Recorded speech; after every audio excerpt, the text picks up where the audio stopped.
ನಿಮ್ಮ ಜೀವನದಲ್ಲಿ ಯಾವಾಗಲಾದರೂ ಈ ಪ್ರಶ್ನೆ ನಿಮ್ಮ ಮನಸ್ಸನ್ನು ಕಾಡಿದೆಯೇ?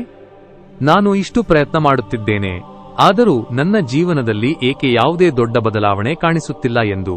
ಪ್ರತಿದಿನ ನಾವು ಹೊಸ ನಿರ್ಧಾರಗಳನ್ನು ತೆಗೆದುಕೊಳ್ಳುತ್ತೇವೆ.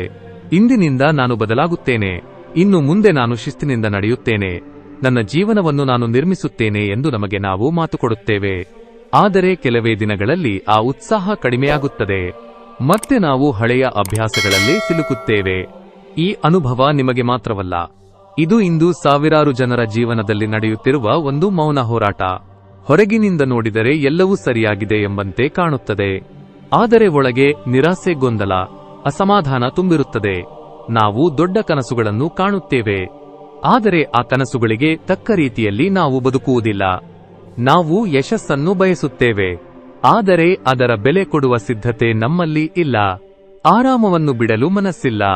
ತಾತ್ಕಾಲಿಕ ಸಂತೋಷವನ್ನು ಬಿಟ್ಟು ದೀರ್ಘಕಾಲದ ಯಶಸ್ಸಿಗಾಗಿ ಕಾಯಲು ನಾವು ತಾಳ್ಮೆ ತೋರಿಸುವುದಿಲ್ಲ.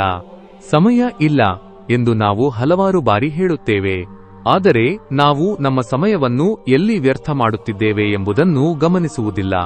1 ಗಂಟೆ, 2 ಗಂಟೆ ಹೀಗೆ ಸಮಯವನ್ನು ಹೇಗೆ ಕಳೆಯುತ್ತೇವೆ ಎಂಬುದೇ ಗೊತ್ತಾಗುವುದಿಲ್ಲ. ಇಲ್ಲಿ ನಿಜವಾದ ಸಮಸ್ಯೆ ಯಾವುದೆಂದರೆ, ಸಮಸ್ಯೆ ಸಮಯದ ಕೊರತೆಯಲ್ಲ, ಸಮಸ್ಯೆ ಸ್ಪಷ್ಟತೆಯ ಕೊರತೆ. ನಾವು ಏನು ಬೇಕು ಎಂದು ಸ್ಪಷ್ಟವಾಗಿ ತಿಳಿದುಕೊಳ್ಳದಿದ್ದರೆ ನಾವು ಯಾವ ದಾರಿಯಲ್ಲಿ ನಡೆಯಬೇಕು ಎಂಬುದೇ ನಮಗೆ ಗೊತ್ತಾಗುವುದಿಲ್ಲ. ಸಮಸ್ಯೆ ಅವಕಾಶಗಳ ಕೊರತೆಯಲ್ಲ, ಸಮಸ್ಯೆ ನಿರಂತರತೆಯ ಕೊರತೆ. ನಾವು ಪ್ರಾರಂಭಿಸುತ್ತೇವೆ, ಆದರೆ ಮುಗಿಸುವುದಿಲ್ಲ. ನಾವು ಉತ್ಸಾಹದಿಂದ ಶುರು ಮಾಡುತ್ತೇವೆ, ಆದರೆ ಶಿಸ್ತಿನಿಂದ ಮುಂದುವರಿಸುವುದಿಲ್ಲ.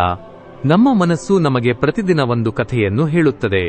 ಇಂದು ಬೇಡ, ನಾಳೆ ಶುರು ಮಾಡು, ಇದೊಂದು ಸಣ್ಣ ವಿರಾಮ ಮಾತ್ರ, ನೀನು ಈಗಿರುವ ಪರಿಸ್ಥಿತಿಯಲ್ಲಿ ಇದು ಸಾಧ್ಯವಿಲ್ಲ. ಈ ಮಾತುಗಳು ನಮಗೆ ಆರಾಮ ನೀಡುತ್ತವೆ, ಆದರೆ ನಮ್ಮ ಜೀವನವನ್ನು ನಿಧಾನವಾಗಿ ಹಿಂದಕ್ಕೆಳೆಯುತ್ತವೆ. ಇದು ನಮ್ಮ ಭಯದ ಧ್ವನಿ. ನಾವು ಅದನ್ನು ಸತ್ಯವೆಂದು ನಂಬುತ್ತೇವೆ ಮತ್ತು ನಮ್ಮ ಸ್ವಂತ ಸಾಮರ್ಥ್ಯವನ್ನು ನಾವು ತಡೆಯುತ್ತೇವೆ. ನಾವು ಹೊರಗಿನ ಕಾರಣಗಳನ್ನು ಹುಡುಕುತ್ತೇವೆ. ನನ್ನ ಬಳಿ ಸಮಯ ಇಲ್ಲ, ನನಗೆ ಸರಿಯಾದ ಅವಕಾಶ ಸಿಗುತ್ತಿಲ್ಲ, ಯಾರೂ ನನ್ನನ್ನು ಬೆಂಬಲಿಸುತ್ತಿಲ್ಲ ಎಂದು. ಆದರೆ ನಾವು ಒಂದು ಮುಖ್ಯ ವಿಷಯವನ್ನು ಮರೆತಿದ್ದೇವೆ. ನಿಜವಾದ ಅಡ್ಡಿ ಹೊರಗಿಲ್ಲ, ಅದು ನಮ್ಮೊಳಗೆ ಇದೆ. ನಮ್ಮೊಳಗಿನ ಶಿಸ್ತಿನ ಕೊರತೆ, ಸ್ಪಷ್ಟ ಗುರಿಯ ಕೊರತೆ, ನಿಯಮಿತ ಅಭ್ಯಾಸಗಳ ಕೊರತೆ, ಇವುಗಳೇ ನಮ್ಮನ್ನು ತಡೆಯುತ್ತಿವೆ.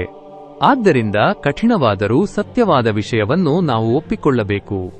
ನಿಮ್ಮ ಇಂದಿನ ಸ್ಥಿತಿಗೆ ಕಾರಣ ನಿಮ್ಮ ಹಿಂದಿನ ನಿರ್ಧಾರಗಳು. ಇದು ಕೇಳಲು ಕಷ್ಟವಾಗಬಹುದು, ಆದರೆ ಇದೇ ನಿಮ್ಮ ಶಕ್ತಿಯ ಮೂಲವೂ ಆಗಿದೆ.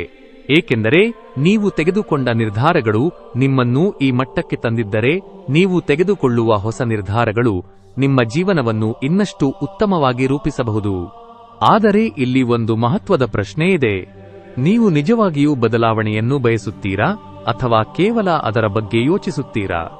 ಬಹಳ ಜನರು ಬದಲಾವಣೆಯ ಬಗ್ಗೆ ಮಾತನಾಡುತ್ತಾರೆ, ಆದರೆ ಅವರು ಅದಕ್ಕಾಗಿ ಅಗತ್ಯವಾದ ಕ್ರಮಗಳನ್ನು ತೆಗೆದುಕೊಳ್ಳುವುದಿಲ್ಲ. ನಿಜವಾದ ಬದಲಾವಣೆ ಯಾವಾಗ ಪ್ರಾರಂಭವಾಗುತ್ತದೆ ಗೊತ್ತಾ? ನೀವು ನಿಮ್ಮನ್ನೇ ಸತ್ಯವಾಗಿ ನೋಡಿದಾಗ, ನೀವು ನಿಮ್ಮ ತಪ್ಪುಗಳನ್ನು ಒಪ್ಪಿಕೊಂಡಾಗ, ನೀವು ನಿಮ್ಮ ಜೀವನದ ಜವಾಬ್ದಾರಿಯನ್ನು ತೆಗೆದುಕೊಂಡಾಗ. ಆ ಕ್ಷಣದಿಂದಲೇ ನಿಮ್ಮ ಜೀವನದಲ್ಲಿ ನಿಜವಾದ ಬದಲಾವಣೆಯ ಪ್ರಾರಂಭವಾಗುತ್ತದೆ. ನೀವು ಕಾಯುತ್ತಿರುವ ಸರಿಯಾದ ಸಮಯ ಎಂದಿಗೂ ಬರುವುದಿಲ್ಲ.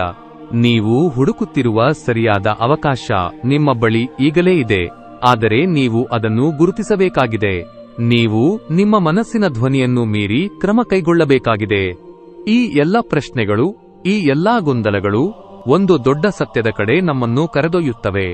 ಸಮಸ್ಯೆ ಹೊರಗಿಲ್ಲ, ಅದು ನಮ್ಮೊಳಗೆ ಇದೆ, ಮತ್ತು ಅದನ್ನು ಅರಿತ ಕ್ಷಣದಿಂದಲೇ ಬದಲಾವಣೆಯ ದಾರಿ ತೆರೆದಿಡುತ್ತದೆ. ಮುಂದಿನ ಭಾಗದಲ್ಲಿ ಈ ಸಮಸ್ಯೆಯಿಂದ ಹೊರಬರಲು ನಾವು ತೆಗೆದುಕೊಳ್ಳಬೇಕಾದ ಸ್ಪಷ್ಟ ಮತ್ತು ಪರಿಣಾಮಕಾರಿ ಹೆಜ್ಜೆಗಳ ಬಗ್ಗೆ ತಿಳಿದುಕೊಳ್ಳೋಣ. ನಿಮ್ಮ ಜೀವನವನ್ನು ನಿಜವಾಗಿಯೂ ಬದಲಾಯಿಸಲು ಯಾವ ಮಾರ್ಗವನ್ನು ಅನುಸರಿಸಬೇಕು ಎಂಬುದನ್ನು ನೋಡೋಣ. ಇಂದಿನ ಡಿಜಿಟಲ್ ಯುಗದಲ್ಲಿ ಒಂದು ವಿಚಿತ್ರ ವಿದ್ಯಮಾನವಿದೆ. ಅರ್ಥಹೀನ ವಿಡಿಯೋಗಳು ಅಥವಾ ಕ್ಷಣಿಕ ಸುಖ ನೀಡುವ ಕ್ರಿಂಜ್ ವಿಷಯಗಳಿಗೆ ನಾವೆಲ್ಲರೂ ಅತಿ ಸುಲಭವಾಗಿ ಮಾರು ಹೋಗುತ್ತೇವೆ. ಆದರೆ ನೆನಪಿಡಿ, ನಾವು ಏನನ್ನು ನೋಡುತ್ತೇವೆಯೋ ಅದೇ ನಮ್ಮ ಬದುಕನ್ನು ರೂಪಿಸುತ್ತದೆ. ಕಸದ ನಡುವೆ ರತ್ನವನ್ನು ಹುಡುಕುವುದು ಹೇಗೆ ಕಷ್ಟವೋ, ಹಾಗೆಯೇ ಸಾವಿರಾರು ಅರ್ಥಹೀನ ವಿಷಯಗಳ ನಡುವೆ ಜೀವನಕ್ಕೆ ಮೌಲ್ಯ ತರುವ ವಿಡಿಯೋಗಳನ್ನು ನೀವು ನೋಡುತ್ತಿದ್ದರೆ ನಿಮ್ಮಲ್ಲಿ ಶ್ರೇಷ್ಠತೆಯನ್ನು ಹಂಬಲಿಸುವ ಮನಸ್ಸಿದೆ ಎಂದರ್ಥ. ಇಂತಹ ಅರ್ಥಪೂರ್ಣ ವಿಷಯಗಳು ನಿಮ್ಮಂತವರಿಗೆ ಮಾತ್ರ ತಲುಪಲು ಸಾಧ್ಯ. ಹಾಗಾಗಿ ನಿಮ್ಮ ಸಮಯಕ್ಕೆ ಗೌರವ ನೀಡುವ ಇಂತಹ ವಿಡಿಯೋಗಳು ಮಿಸ್ ಆಗಬಾರದೆಂದರೆ ಈಗಲೇ ನಮ್ಮ ಚಾನೆಲ್ ಅನ್ನು ಸಬ್ಸ್ಕ್ರೈಬ್ ಮಾಡಿ ಮತ್ತು ಈ ಜ್ಞಾನದ ಪಯಣದಲ್ಲಿ ನಮ್ಮ ಜೊತೆಗಿರಿ.